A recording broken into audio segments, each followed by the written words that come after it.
Assalamualaikum warahmatullahi wabarakatuh. Waalaikumsalam warahmatullahi wabarakatuh. Saat ini kami berada di Candi apa namanya Pak? Candi Jago ya. Jago. Ya, ya. Oke, Candi Jago yang ada di wilayah Tumpang, Malang. Ya. Ya. Kita mencoba mereview karena kita melihat candi ini sangat raya dengan ragam hias ya. Reliefnya juga ya, sangat lengkap, arcanya juga bermacam-macam. Ada yang kelihatan mewakili ragam hias Tumapel, ada yang kelihatan mewakili masa Majapahit. Ya. Demikian juga dengan bangunannya. Ya kelihatan ada yang sebagian yang memiliki coraknya Tumapel, ada juga corak Majapahit. Yang mungkin Majapahit pun pada dua masa Pak ya, jadi ada dibangun pada awal kemudian dilanjutkan lagi. Terlihat dengan artefak yang ada, jadi di mana sambungan itu malah nggak nyambung dan tertutup gitu. Jadi kemungkinan besar pernah ada renovasi ya, renovasi sehingga diperbarui atau malah ditambah volume candi. Nah, tapi sebelumnya kita bicara tentang namanya dulu Pak. Jadi Pak Lutfi mungkin bisa menguraikan kenapa dia namanya Candi Jago. Silakan Pak. Ya.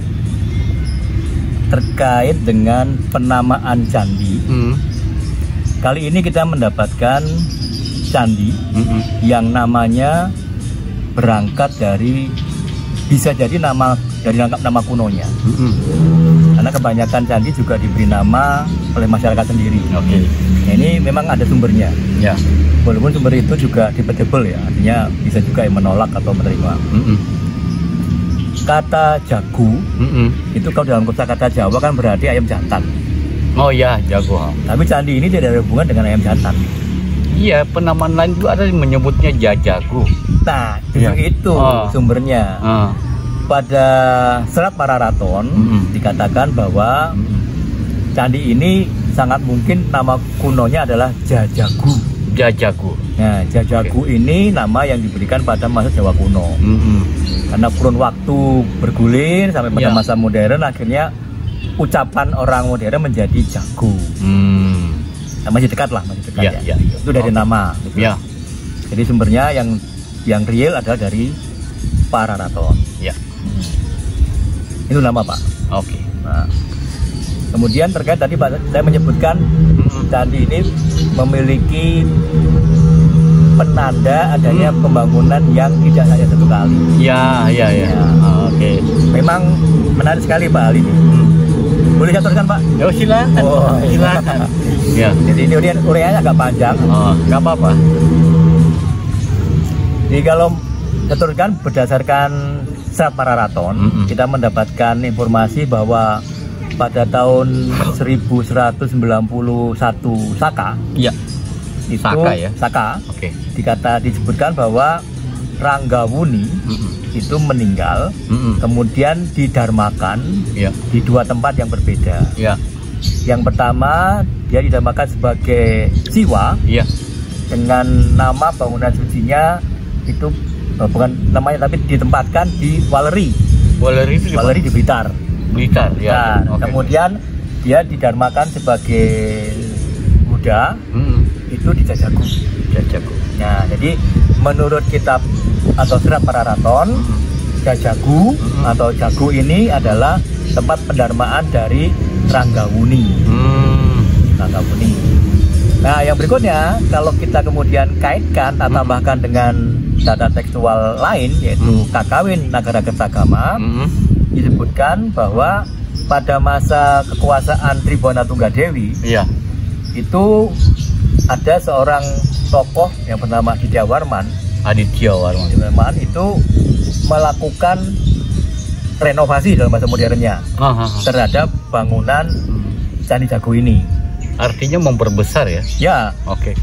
Sepertinya memperbesar karena kita sampai sekarang tidak lagi mendapatkan sisa dari pembangunan pada masa Ranggawuni sendiri dengan corak Tumapel Singasari itu. Nah, Di samping itu Negara Kertagama juga menyebutkan bahwa pendarmaan ini tidak menyebutkan nama Ranggawuni, tapi menyebutkan nama penobatannya, yaitu Wisnuwardana. Ranggawuni itu penobatannya Wisnuwardana. Iya, itu satu orang dengan dua penyebutan. Oke. Ya.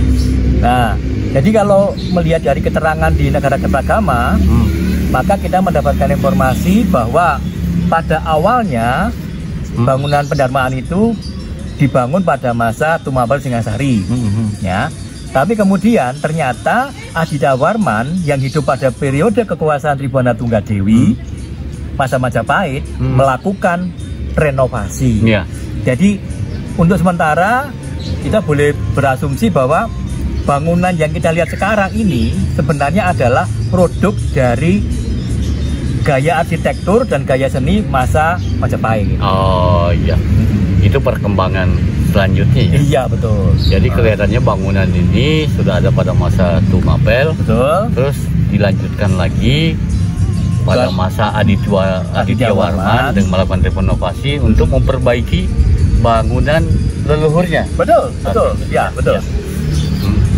Hanya yang menarik Pak Said dari proses perubahan tadi, itu memang ada yang menonjol bahwa pada waktu awal dibangun pada masa Tumapel itu nuansa Buddhisnya sangat kental, karena terbukti semua arca yang berasal dari Candi Jago ini bernuansa Buddhis. Tetapi pada masa dibangun pada masa Adidawarman, masa Singasari itu, ternyata nuansa Buddhisnya tidak lagi ditonjolkan, melainkan ada bentuk yang umum pada masa itu, yaitu Siwa Buddha. Oh, berarti ada perkembangan ya? Iya, betul, ada perkembangan di Siwa Buddha. Ya, gitu. Nah, hal yang menarik juga di Candi Jago ini, ya kita melihat bahwa pemahatan relief ini ya, yang ada itu sangat raya sekali. Iya, betul. Dan kita lihat justru cara membacanya ada kebalik. Jadi ada yang sepotongnya Prasawiya, sepotong lagi pada Daksina. Mungkin ini gimana ya Pak ini sebenarnya nih? Ya, kita memang sebatas kemampuan untuk merekam kembali, kemudian mengisahkan kembali apa yang ada pada relief. Salah satu relief yang dibaca secara pradaksina yaitu relief Tantri atau Tantri Kamandaka yang berkisah mengenai sepasang kura-kura. Oh ya. Nah, dia diberi fasilitas oleh Sang Bangau untuk menikmati jagat raya dari ketinggian. Oh, bisa diterbangkan ya? Nah, itu kan artinya yang semula tidak punya sayap pun bisa terbang dengan bantuan yang bersayap. Ya. Tapi endingnya sangat tragis karena akhirnya kedua kura-kura ini mati dan dimakan oleh sepasang anjing. Nah, ini sebenarnya adalah suatu ajaran moral sebenarnya. Nah, ini dibaca secara pradaksina. Ini aneh sebenarnya, karena cerita tantri yang lain yang ada di sisi yang berbeda itu dibaca secara prasawiya. Padahal sama-sama tantri ya? Sama-sama tantri. Itu kenapa itu? Nah, saya nggak bisa menjawab itu. Tapi apakah ini memang dalam kemungkinan kesalahan sang pemahat atau karena memang ada maksud tersendiri? Karena dalam konteks ritual keagamaan, kalau kita mengikuti cerita, relief cerita maksud saya, secara pradaksina, itu sebenarnya adalah terkait dengan dewa yatnya, upaya upacara memuja dewa. Sedangkan relief cerita yang dibaca secara prasawiya itu sebenarnya adalah untuk upacara pitrayatnya memuja leluhur. Oh ya gitu ya. Jadi mungkin Pak Lutfi juga bisa menjelaskan ada berapa sih cerita yang atau relief cerita yang ditempatkan di Candi Jago ini. Wow. Karena kita lihat banyak sekali. Mudah-mudahan nggak clear bisa saya Pak ya, karena banyaknya ya.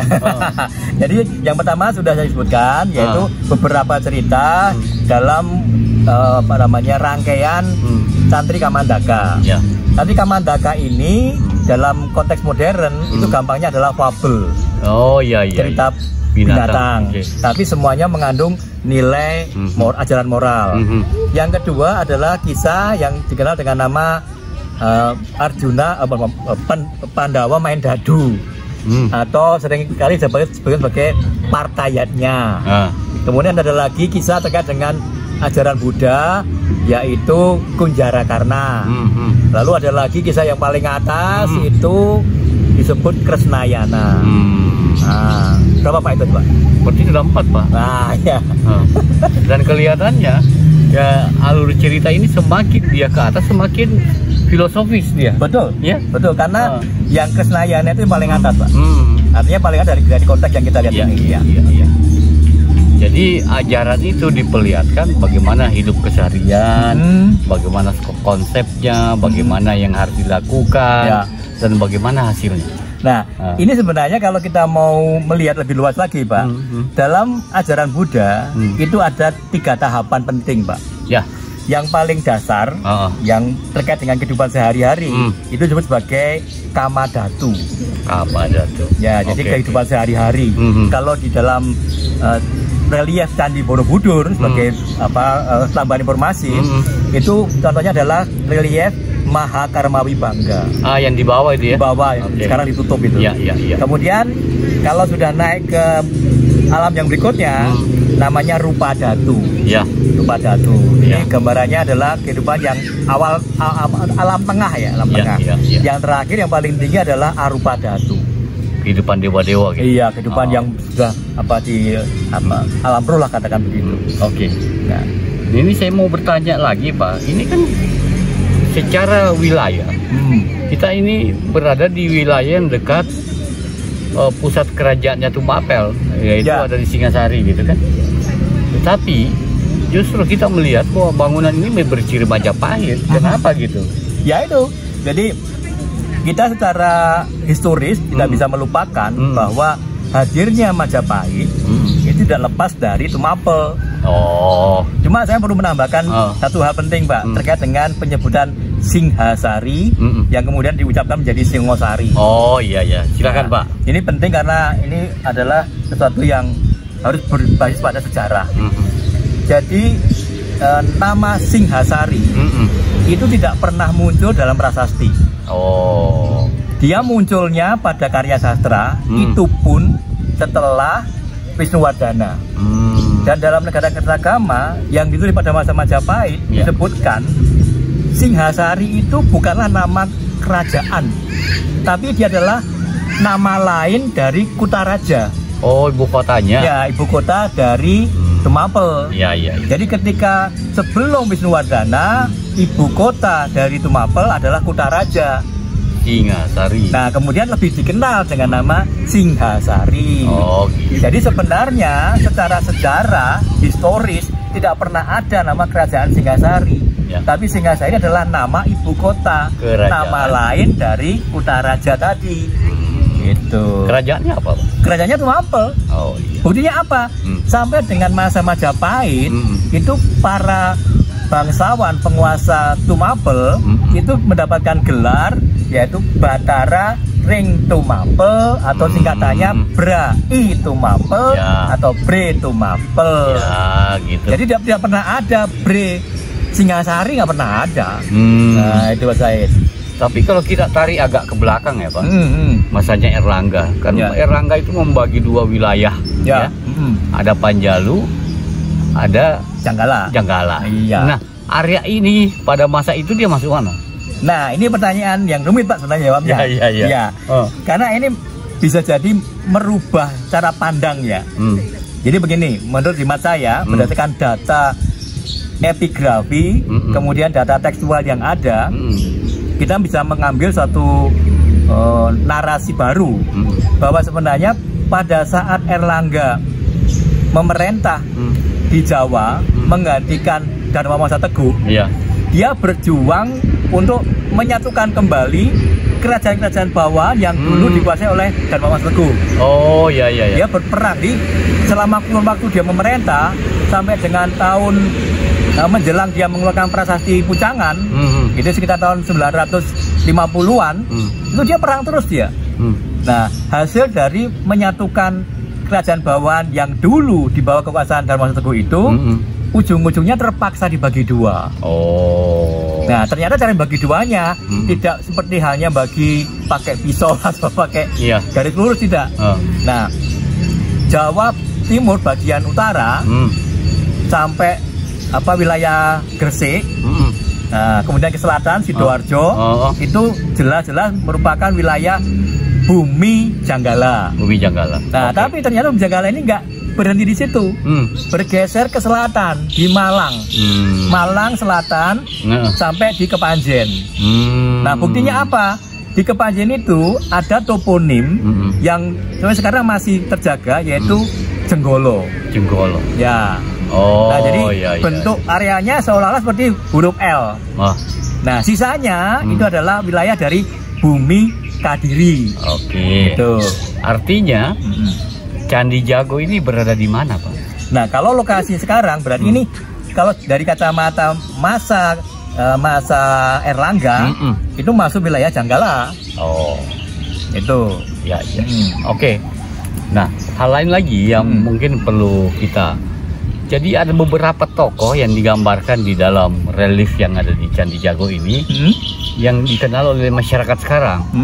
Jadi ada beberapa nama yang dikenal seperti siapa lagi namanya yang tokoh mitologi?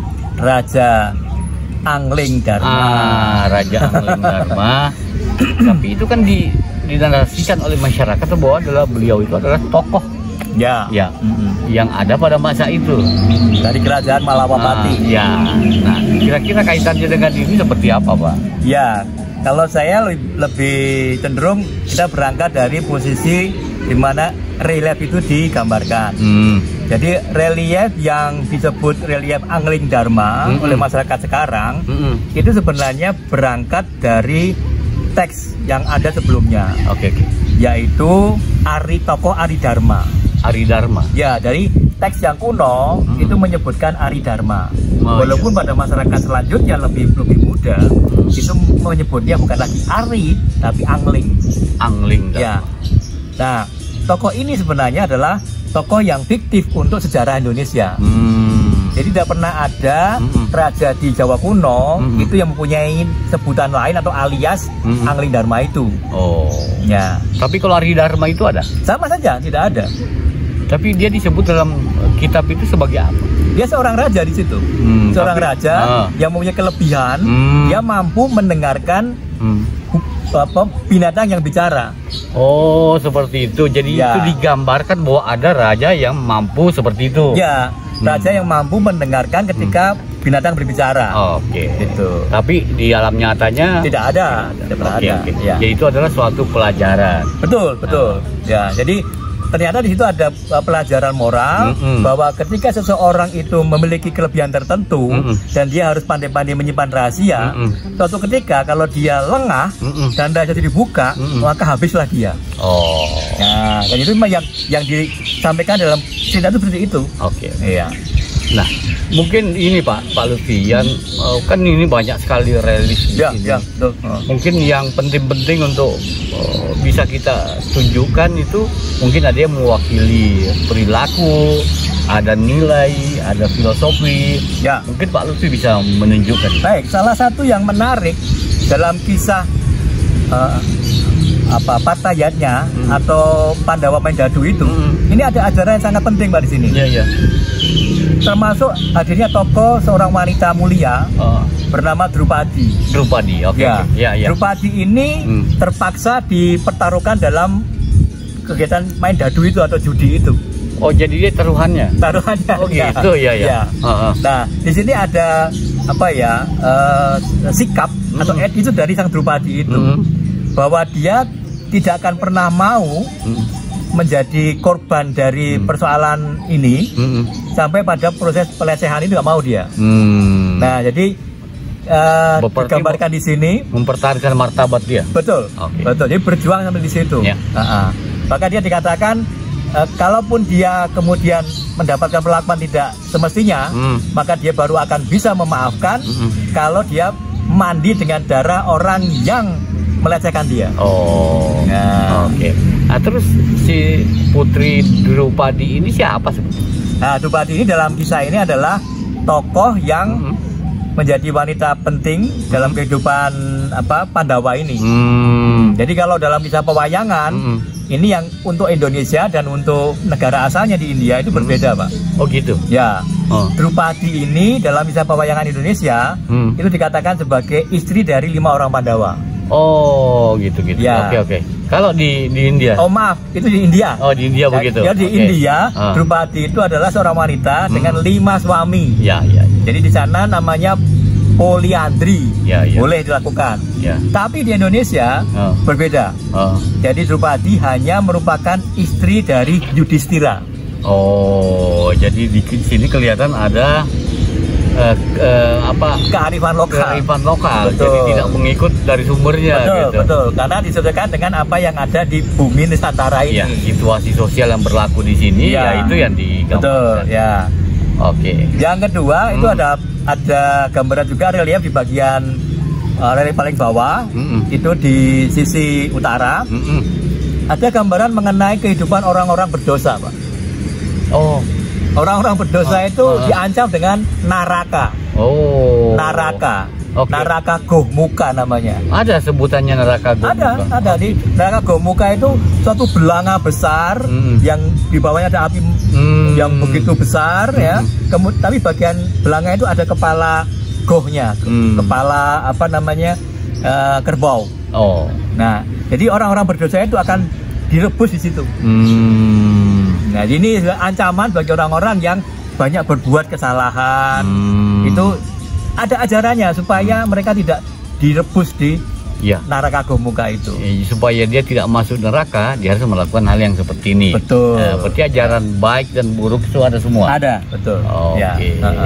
Mungkin ada nilai lagi yang terkandung dari Levi. Sebenarnya banyak, Pak. Banyak ya? Iya, tapi waktu kita kan nggak cukup itu. Oke. Mungkin ada hal penting lagi yang Pak Lutfi mau sampaikan terkait dengan hal ini. Ada. Salah satu hal yang juga penting disampaikan adalah persoalan bahwa pada arca-arca dari Candi Jagung itu hampir semuanya di bagian stela, bagian sandaran arcanya itu dipahatkan aksara, Pak. Tapi aksaranya khas. Apa itu? Yaitu aksara Dewanagari. Bukan Palawa, bukan Jawa kuno, tapi Dewanagari. Iya. Nah, setelah dibaca, ternyata aksara itu adalah nama dari tokoh arca tersebut. Salah satunya masih ada di depan kita ini. Ini adalah arca dari Amugapasya Lokeswara. Dan dipahatkan juga namanya itu di bagian stelanya dengan aksara Dewanagari. Iya. Nah, ini juga memberikan kita satu informasi penting bahwa penggunaan aksara Dewanagari ini ternyata spesifik digunakan oleh umat Buddha.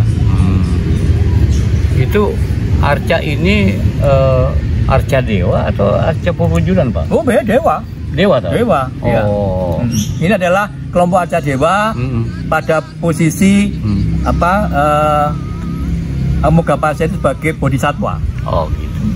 Apa sih pencirinya kalau mau membedakan ini arca dewa, ini adalah arca perwujudan? Sebenarnya saya nggak bisa menyampaikan karena saya sendiri nggak sependapat dengan penyebutan arca perwujudan. Oh gitu. Bagi saya tidak ada arca perwujudan argumentasi yang kuat untuk mengatakan bahwa ada arca perwujudan. Yang jelas secara ikonografi dan secara langgam seni memang ada perubahan dari arca-arca yang menggunakan figur India kemudian berubah menjadi figur figur Asia Tenggara gitu. Oh gitu. Apakah itu kemudian harus kita klaim sebagai arca perwujudan? Menurut saya lemah ini.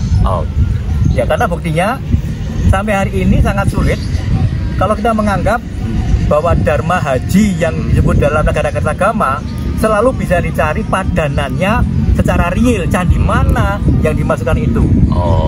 Bahkan salah satu yang sering disebut dalam perbincangan termasuk tokoh misalnya, apakah Raja pertama Majapahit Kertarajasa Jayawardhana yang didarmakan di Simping Raden Wijaya itu apakah memang arca Harihara yang dari Simping itu adalah wajah dari Raden Wijaya? Bagi saya meragukan juga. Nah, kemudian ada lagi contoh berikutnya. Arca Parwati dari Candi Rimbi. Oh iya. Apakah juga dia adalah perwujudan dari Tribhuwana Tunggadewi? Ya. Nah, siapa yang berani mengklaim bahwa itu satu yang benar? Nah, gitu Pak. Jadi menurut saya penyebutan arca perwujudan itu memang berat untuk diterima. Jadi mungkin bisa begini, ambil jalan tengahnya Pak Lutfi. Ya. Jadi dia arca dewa, oke. Tetapi diharapkan bahwa orang yang didarmakan di situ nanti berwujud seperti itu, kan?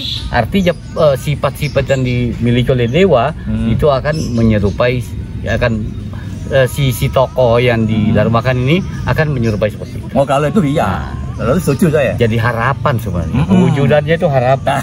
Ya. Boleh. Artinya kan tidak secara meyakinkan bahwa wajah dari arca itu mewakili orang yang dimaksud tertentu kan? Iya. Nah, iya. Bukan begitu loh. Ya. Tapi diharapkan akan seperti itu. Ya. Gitu. Oke. Masuk gitu. Oke. Ada tambahan satu lagi Pak terkait dengan data arkeologinya. Iya. Di lokasi ini masih ada 3 buah kala. Di bawah kala, ya kala. Seharusnya 4 Pak. Nah itulah.